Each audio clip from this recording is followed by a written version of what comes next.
अण्णासाहेब आवटे महाविद्यालय मनसर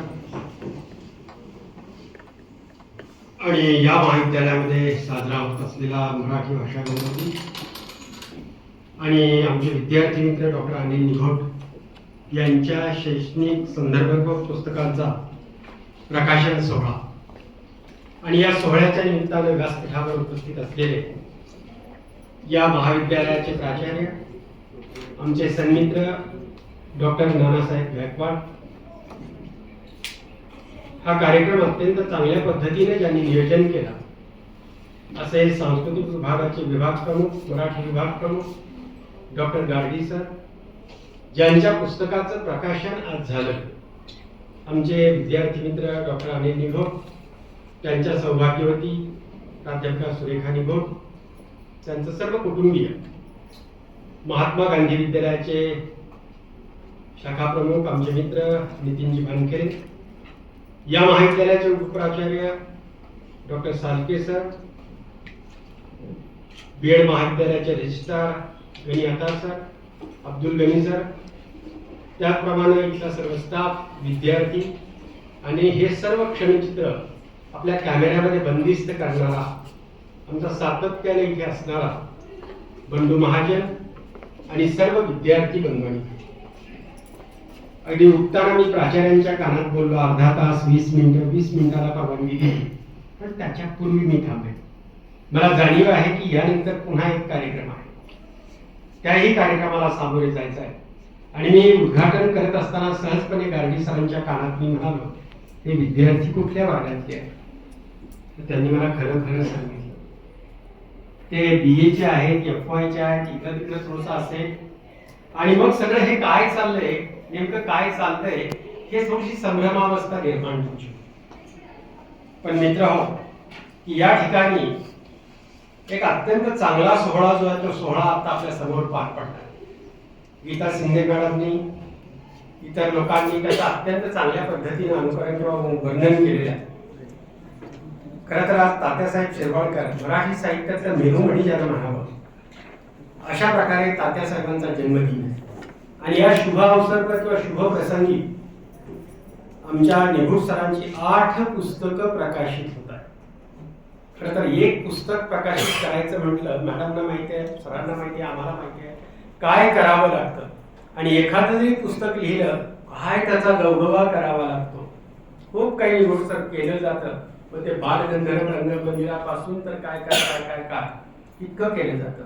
पण 8 पुस्तकं आमच्या या विद्यार्थी मित्राची खरं तर आज प्रकाशित होत आहे. त्याचं प्रकाशन झालं असं मी सुरुवातीला जाहीर करतो, नाहीतर तेच बोलायच्या ओघामध्ये आणि राहून जायचं. भित्तीपत्रकाचं ही उद्घाटन झालं. खरं तर 8 पुस्तकं आहेत, ती सगळी अध्ययन आणि अध्यापनावर आहे. त्या सगळ्यांची नावं आता मी वाचून दाखवत नाही, पण advance educational psychology, learning and teaching अशा प्रकारची 8 पुस्तकं जी आहेत ती त्यांनी एकूण प्रकाशित केलेली आहे. कारण त्यावेळी त्यांना अध्यापन करणाऱ्या त्यांच्या शिक्षिका ज्या आहेत त्या आज या ठिकाणी हजर आहेत आणि त्यांनी त्यांचं तोंड भरून कौतुक केलेलं आहे. आणि मला सुद्धा भाग्य लाभलं या महाविद्यालयामध्ये मी प्राध्यापक असताना, आणि अनिल निघोट त्यावेळेला योगायोगाने विद्यार्थी होते. खरं तर हल्ली चांगले विद्यार्थी मिळणं, गुरुजनांचा आदर करणं, गुरुजनांना मानणं, ह्या गोष्टी थोड्याशा दुर्मिळ झालेल्या आहेत. पुढचा मागचा काळ जरा बरा होता, पुढे नेमकं काय होईल ते सांगता येत नाही. हा अनेक प्रकारचा मीडिया आलेला आहे आणि प्राचार्य हा अनिल निघोट सारखा विद्यार्थी या महाविद्यालयामध्ये शिकतो, प्राध्यापक होतो, MA करतो, BEd करतो, सेट करतो, नेट करतो, PhD करतो आणि 8 पुस्तकं लिहितो. विद्यार्थी मित्र, तुम्हाला थोडंसं वेगळं काहीतरी वाटेल, हे नेमकं काय चाललंय.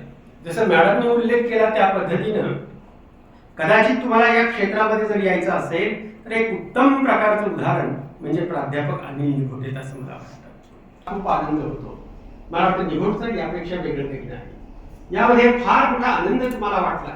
आणि खरं तर याबरोबर तुमच्या या कामामध्ये सौभाग्यवती प्राध्यापक आमच्या निघोट ताईचे, सुरेखा ताईचे आहेत, त्याची धडपड मी सातत्याने पाहत आलेलो आहे.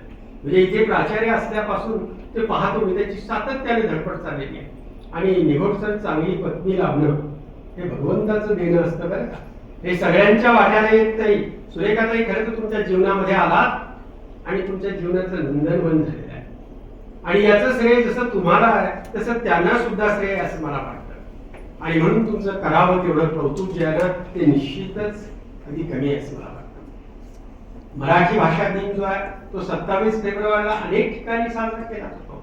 शाळा, महाविद्यालय, सरकारी कार्यालयामध्ये, विविध संस्थांमध्ये हा 15वा साजरा केला जातो मराठी भाषा दिनाचा. आणि त्याचं औचित्य साधून निघोड सरांनी आणि ह्या पुस्तकांचं प्रकाशन केलं. खरं तर पत्रिकेत माझं आधी नाव टाकूनही टाकलं होतं. मला पत्रिका पाठवली, मी पाहिलं म्हटलं नेमकं काय आहे.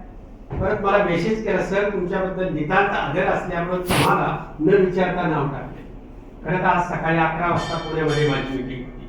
आता त्यांना कसं सांगावं, मला तिकडे आहे, मला आपुलकीने ते बोलावत आहेत. माझा विद्यार्थी असं मोठं काम करत असताना मला जर येता आलं नाही तर त्यांना माझ्याविषयी काहीतरी थोडंसं काही त्या ठिकाणी निगेटिव्ह बाजू त्याची तयारी आणि म्हणून हे कौतुक करण्यासाठी म्हणून आणि मी या ठिकाणी खरं या मातृभाषेचा किंवा तुमचा हा जो मराठी भाषेचा 15वा जो साजरा करायचा आहे तो कशासाठीचा उद्देश काय मॅडमनी खूप चांगल्या पद्धतीने सांगितलंय. आणि त्यांनी चांगल्या पद्धतीने सांगितल्यानंतर मी वेगळं काही सांगावं असं निश्चित नाही. तर एकूणच आज मराठीची जी अवस्था निर्माण झालेली आहे, मराठी भाषा मृत पावत चाललेली आहे. आपण बोलत असताना सुद्धा इंग्रजीत बोलल्याशिवाय, हिंदीत बोलल्याशिवाय आमचं मराठीच पूर्ण होत नाही. म्हणजे आता मराठी मरणासन्न अवस्थेमध्ये आहे. या मराठीचं, आपल्या मातृभाषेचं जतन व्हावं आणि म्हणून हा 15वा तात्यासाहेबांच्या जन्मदिनाच्या निमित्तानं आणि साजरा केला जातो. खरं त्या मराठीचा महिमा जसा अरुण निघोड सरांनी खूप सांगितलं. मी आता अरुणचं नाव माझ्या अनिल याच्यात आलं, कारण अनिल सरांचा आणि मोठा भाऊ मी क्लासमेट, वर्गमित्र. म्हणजे तुमच्यासारख्या एकाच बाकावर त्यांचे मोठे भाऊ आणि मी बसलेलो आहे. म्हणजे अशा अनेक प्रकारची नाती आहेत आणि म्हणून अरुणचं नाव पटकन माझ्या तोंडामध्ये आलं. आणि जसं तुम्ही सांगितलं तसं या मराठी भाषेचा जो महिमा जो आहे तो अनेक लोकांनी वर्णन केलेला आहे. मी बोलून अधिकचा वेळ घेणार नाही, पण अगदी संत ज्ञानेश्वरांनी सुद्धा मराठी भाषेबद्दल बोलत असताना माझा मराठीचा बोलत होतो की परी अमृतातेही पैसा जिंके ऐशी अक्षरेच रशिके मिळते, असं माऊलींनी आणि मराठीबद्दल म्हणताय. किंवा महानुभाव पंथाचे भटोबा जे आहे त्याचा उल्लेख ज्याचे तुम्ही केलाय ते अगदी म्हणायचे, तुमच्या अस्मात कस्मात मी नेनेगा मज चक्रधरी मराठी निरूपली तेच पुसा.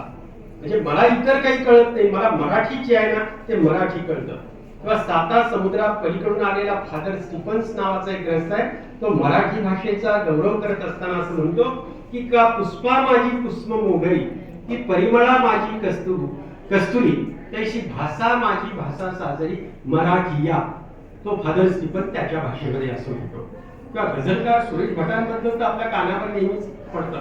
ते असं म्हणतात, लाभले भाग्य आम्हास भाग्य बोलतो मराठी, जाहलो सारेच धन्य ऐकतो मराठी. अशा प्रकारे मराठीचा गोडवा, मराठीचं महिमान अनेक लोकांनी गायलेला आहे. पण होतं काय, मराठी माणूसच मराठी भाषेकडे आणि दुर्लक्ष करतो आहे. तुम्ही पहा, एखादा परप्रांतीय माणूस आपल्याला भेटला त्याला आपल्याला सहज वाटतं त्याला मराठी येतं, मॅडम किती सुंदर मराठी बोलताय. म्हणजे मूळचं कन्नड असलेलं, गुजराती असलेलं, पण ते अगदी बोलत असताना असं त्यांनी सांगितलं नसतं तर आपल्या लक्षातही आलं नसतं. सुंदर. पण आपण अगदी परप्रांतीय माणूस दिसला की असं वाटतं त्याच्यात हिंदीतच बोललं पाहिजे. तर आम्ही सही करताना सुद्धा आम्हाला असं वाटतं जरा इंग्रजीत सही केली. खरं तर इंग्रजीचा मी द्वेष करणारा